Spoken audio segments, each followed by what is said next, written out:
Hey everyone, how's it going? I hope you're doing great and following the 3H's of the channel. And in this video, I got some more encounters with cryptids and aliens and all that stuff. So if that sounds like something you're interested in, definitely pull up a stump and let's jump into it. Thank you for watching. So I'm British, but this one time I went to Alberta, Canada to get acquainted with my new family members, and my stepsister told me her story. She was in the process of moving her belongings from St. John's, Newfoundland, all the way to Edmonton in one road trip, and on the way, her and her dad were driving through northern Ontario. It's thick forests, long empty roads, and no cars in sight for miles on end. Her dad was driving while she was sleeping. Anyway, she woke up to the sound of her dad trembling in fear, talking to 911 on the phone and freaking out. He tells her that she was sleeping and a white light started following him in the distance in his rearview mirror. He didn't think anything of it and thought that it was a car right up until he saw this speck of light in the distance.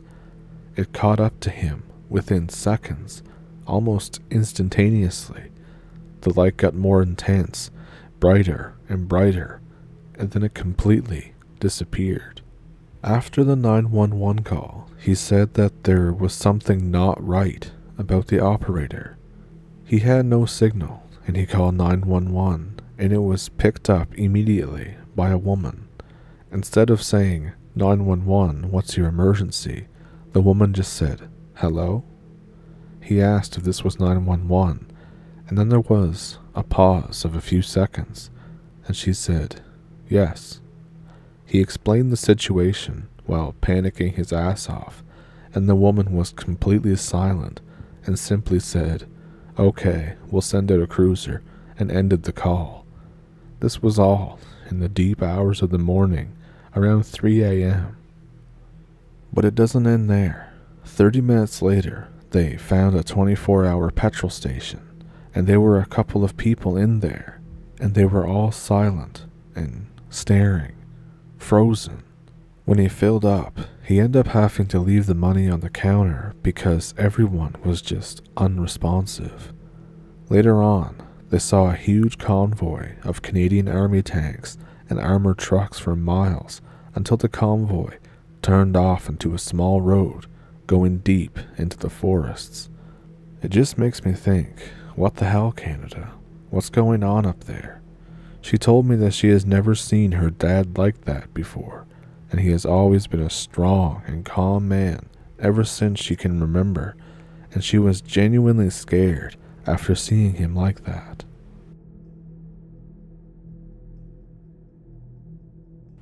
So I've told this story before, but I figured I'd tell it again. I was camping with my cousin and my uncle by the river a few kilometers from Rann, New South Wales. It's about as small as a town can get and still be called a town. Now, me and my cousin were both pretty young. We were setting up rabbit traps, trying to collect honey, when we decided to explore this old quarry nearby. At the edge of the quarry was a small, nearly dry creek with a tree fallen across it like in a movie.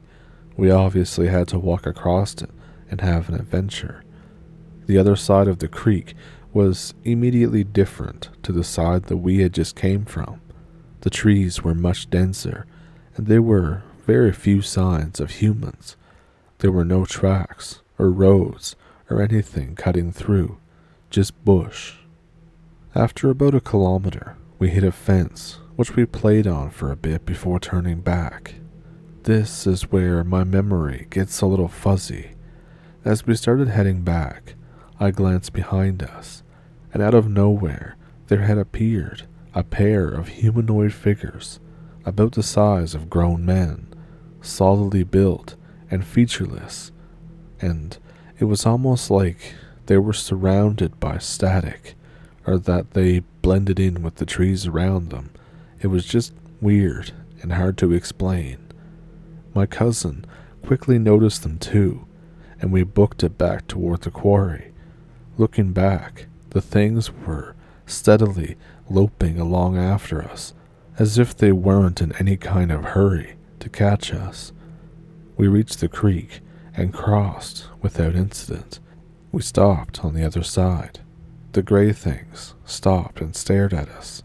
Again, I don't remember any features, but I'm also confident that they had eyes. As weird as that sounds, you could just tell that they were looking at us.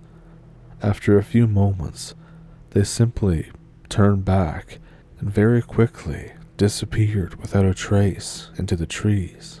My cousin and I decided to go about our day after this. We just continued doing kid stuff and tried to ignore what happened. But it's been over 2 decades. It's the only spooky event that I've ever had happen to me, and I still wonder even today what the hell those things were.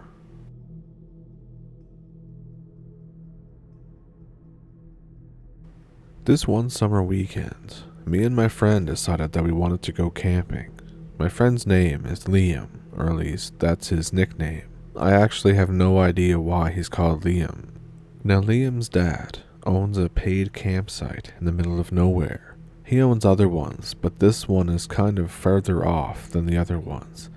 It used to be a very popular site, but for maybe the past 5 or 6 years before this event, people just stopped going to it for no inexplicable reason. Me and Liam decided to bring 3 more people with us. His girlfriend Emma, her friend Jackie, and one of my friends, Zach. So us 5 go to the campsite. Once we're there, we see how it's kind of unkempt, but it's still passable for a nice campsite. That being said, once we're there, we notice that it smells really bad in some parts of the area. We had guessed that there was probably just an animal that had died close by, and since Liam's dad doesn't come around as often to clean everything up, it just stayed there. And why would he come and clean it up? People stopped coming. But after a few hours, we didn't smell it anymore. For a while, I thought that we just got used to it, but then I realized that the smell was just gone. Some more time passes and we kind of forget about it. It's getting to the point in the day where we need to get some wood for the fire, so me and Zach go to get some. I end up finding a stump to cut wood on, and Zach heads off into the forest to get some wood for me to cut. But 20 minutes later, Zach isn't back. I was starting to get worried. I couldn't even hear him out there in the woods anymore. I was about to go look for him, but I see him behind me. I turn around and jump a little bit, think, man, you scared me. I ask him where the wood is and what took so long. He stares at me, opening and closing his mouth, but nothing's coming out. I ask him if he took any drugs or something. He doesn't reply. I give him the axe and tell him that I'm going to go get the wood and you can cut it then. I go a bit deeper into the woods, and then suddenly something grabs a hold of me and covers my mouth. I begin to think of the worst possible things, and I begin to fight. I hear a person talk, and I realize it's Zach. He says, "Man, calm down. Shut up. Listen. I've been being followed by something. I thought it was you, but I saw it go one way, and you came over the other way. I'm going to take my hand off your mouth, and you're going to tell me if that was you." I catch my breath, and I say, "What do you mean? You were just with me at the tree stump." We go back to camp, confused. Once back at the campsite, me and Zach come back out of the woods to the others, yelling at us. "Why don't you have the wood? Why were you trying to scare us?" And other questions like that. Jackie decides to go get wood. Emma runs up to her and says, "Wait, I'm coming with you. I don't want to stay with these 2 dickheads." Apparently, me and Zach were yelling at them from the forest and screeching and making noises trying to scare them. I tell Liam that we have to leave. I tell him our story. The girls come back not even 5 minutes later, screaming for everyone to get in the car. Something came up to them and tried to talk to them, but it sounded all wrong. It was slow and just weird. Suddenly, sounding clearer and more like me with every syllable, we hear, "Dude, where is the wood?" We all look at each other. We all start packing our stuff up and putting it into the car. That shitty smell from before comes back. We pack everything up as quickly as we can, the whole time feeling like we're not alone. Right before I get in the truck to finally leave, we hear, "Wait, I'm coming with you." What follows is weird screeches and other noises coming from various directions. Of course, we speed out of there. We don't go back. But the thing is, Liam's dad doesn't believe him. He thinks that his mom put him up to it so that he would get rid of the campsite. His mom thought it was a waste of money and thought it was creepy there. I don't recall for sure if he ever sold the campsite, but I know I would. And every now and then, me and Liam still talk, and we still talk about what a weird and scary time this was.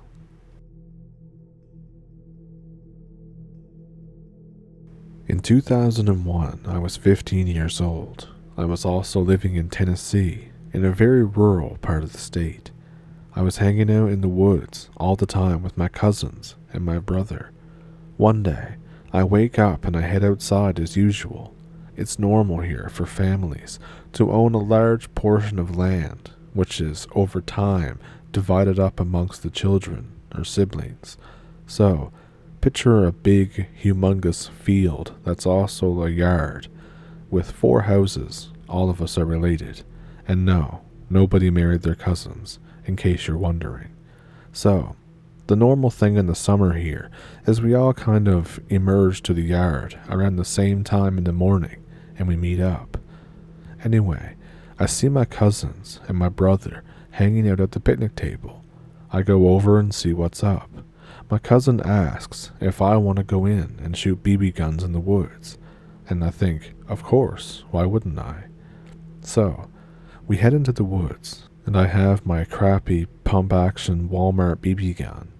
Anyways, we're following the creek so we don't get lost, but as I'm following my cousin, I notice that we're walking a lot farther than usual. We normally walk maybe just a few minutes into the woods, but this is like 45 minutes. We have normal chit-chat, but the vibes are a little weird. We find this waterfall, and we start shooting at random stuff. This specific rock, trees, a big leaf for precision targets, stuff like that. I'm standing at the edge of the water, shooting through the waterfall, watching the BB ricochet and get blocked by the stream. My brother walks right up behind me and says, "It's okay." I think, huh? And then he shoves me into the water. But something weird happens. I feel a prick as I'm falling, and then it's like my whole body turns to stone. I sink to the bottom, flat on my back. The creek is only 2 to 3 feet deep, but I'm flat on my back and paralyzed. I'm holding my breath, but I didn't have time to react, so my lung capacity is half at best. I start getting very dizzy. Everything begins to go black. I can't keep this up. I breathe out, and I breathe in. My lungs fill with water, and somehow this shock made me able to move again. I sit up and burst through the water. I begin coughing and puking up creek water. After about a minute, I'm okay to finally get up. I coughed all day though. But the weird thing is, there's no one around. I couldn't have been under longer than a minute. I run back home, crying my eyes out. I make a beeline straight to my mama's lap. And I mean, I was hysterical, crying and screaming like a toddler. My brain just felt broken. It was like I was watching myself totally break down, my face buried in my mom's lap, sopping wet with tears. I finally choke out what happened. My mom gives me this strange look, like what I'm saying makes no sense. She says that my cousin is sick, and my brother has been home all day playing Dreamcast, and that he had never even been outside. So who the hell did I go into the woods with? What happened to me? I still don't understand any of these things. Just who did I go into the woods with? Where did I go? And what happened when I felt a prick and then I was paralyzed? Nothing makes sense.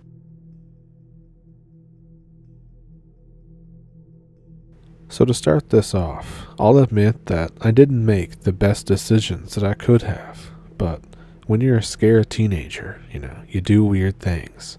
Anyway, it was a summer camping trip. It was grade 7, and there were quite a few of us. 5 school buses full just for our grade, and the whole camp itself was kind of sloppily run, and a lot of the chaperones were parents from other classes and other grades that didn't know us very well, and also just didn't really seem to care. But anyway, I'll just refer to everybody by their nicknames. Mine was Grub, because in grade 5, I ate a maggot on a dare. There was one girl whose nickname was Goose. This was because she had a longer than normal neck. And up until this point, Garrett didn't have a nickname. And this camping trip was 4 days. We were to spend it near this lake, just doing camp activities. So on the first day, we're doing campfires, we're cooking, we're watching wildlife, and doing regular camp activities, team building activities, and we finish at about 6 p.m. and the kids disperse. Garrett, Goose, and me skip rocks at the big lake. We look out at this small tree cover, and it's on this seemingly uninhabited island in the middle of the lake.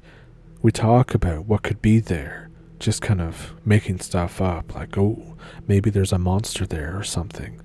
But Garrett suggests, secretly, jumping into the lake, which is off limits until day 2. Goose refuses because her mother is back at the camp as a chaperone. I tell Garrett that I wouldn't go either because Goose's mother knows my parents. But none of the parents really knew Garrett because he was a rather new student that came at the beginning of the year. So, he takes his shirt off, still wanting to go. Goose and myself try to discourage him by talking about maybe there's something in the lake, like a Loch Ness monster in the depths. I tell him that it's getting too dark to swim, but he insists. Garrett puts his camera in my waterproof backpack, puts it on, and jumps in, telling us that he'll take plenty of pictures when he gets to the island. This island is at least 150 meters away. We watch as he slowly makes his way across the lake and to this island. He gets there, gets out, and waves back to us before walking off into the dark and disappearing into the trees with his flashlight on. About 45 minutes later, it's gotten dark and there's no sign of him. Now, if you're wondering about cell phones, Goose didn't have a phone, and Garrett took my backpack that had my flip phone inside. We decided to head back to the campsite to make it back in time for attendance, as to not raise suspicion. And this is the start of my bad decisions. I was able to get away with pretending to be Garrett for roll call by raising my hand with my hood up. Everyone settles down to tell stories and prepare to sleep. Goose and me take our food and sleeping bags and hurry back to the lake. There are still no signs of Garrett. We kept watch for hours, and may or may not have seen what looked like his flashlight blinking on maybe 1 or 2 occasions in the darkness. Eventually, we both succumbed to sleep. Now day 2, we wake up, and there are no signs of Garrett still. I still impersonate Garrett for roll calls. It's now swimming day, so now everyone is swimming and playing by the lake. Goose and me are worried about Garrett and how awkward it would be for him to swim back with everyone out by the shore. But Garrett still doesn't come back. After swimming, everyone makes their way back to the campsite together. Goose and me stay behind and watch the island until we fall asleep. For the entirety of day 3, there are also no signs of Garrett. Day 4. Everyone's packed up and ready to go home.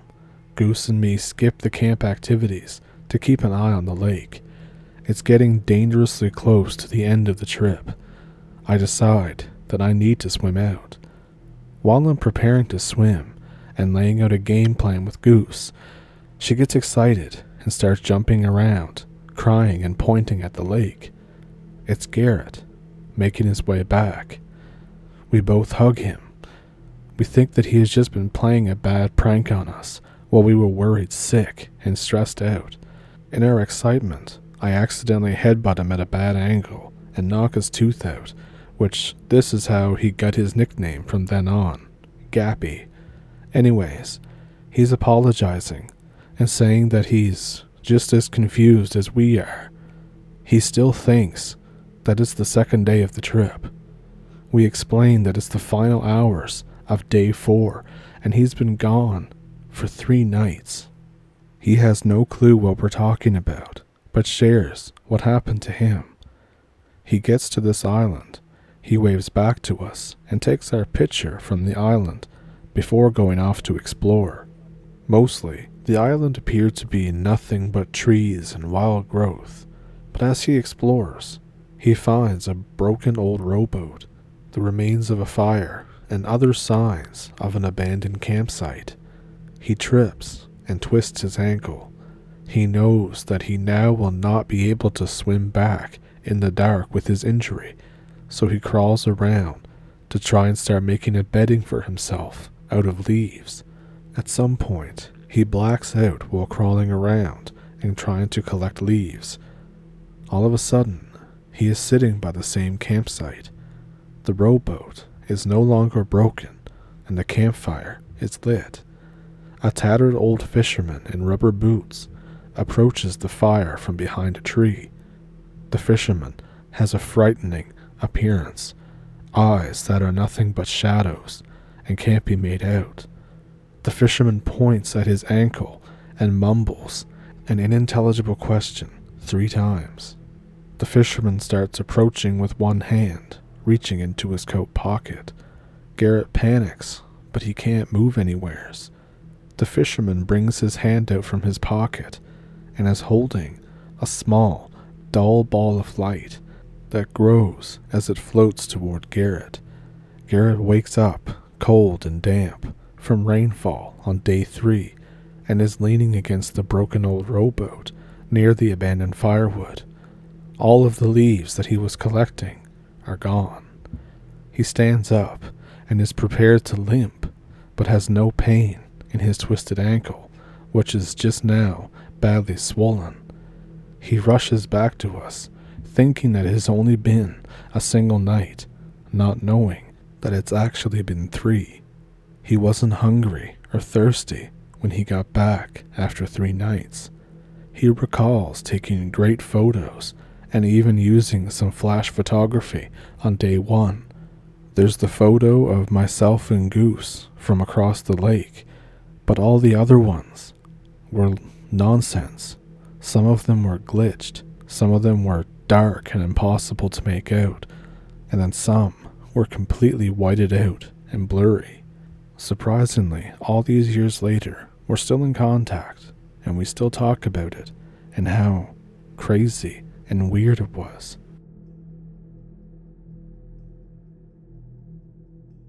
So, if you had a favorite one, let me know which one it was down in the comments. Do you have a story of your own? As always, I have an email in the description you can send them to if you'd like to, and I should really update that email. It still says 2021 on it. But anyways, also in the description is a PayPal and a Patreon if you would like to support the channel that way. And of course, just watching the video helps too. And I remember one time in 2012 when I saw a weird thing in the sky with some friends. It looked like a big orange sphere, which I know some people are going to be like, oh, that's the sun. But no, it wasn't the sun. This was coming on nighttime. And it was obviously much smaller than the sun too. But we could see it kind of spinning in the sky, me and my friends. And then another white dot that we assumed was some kind of ship went inside of it. And then it just kind of kept going higher until it was out of view. And that's really the gist of what happened. There was no missing time. There was no creepy things happen. We were just in a field somewheres and we saw this, and then we were like, wow, that was pretty wild. And then we kind of forgot about it. So it's pretty anticlimactic, which is a bad way to end a video. But I hope you enjoyed the video anyways. And if you did, then make sure to leave a like and maybe subscribe. And of course, I'll see you in the next one. Thank you for pulling up a stump, and thank you for watching.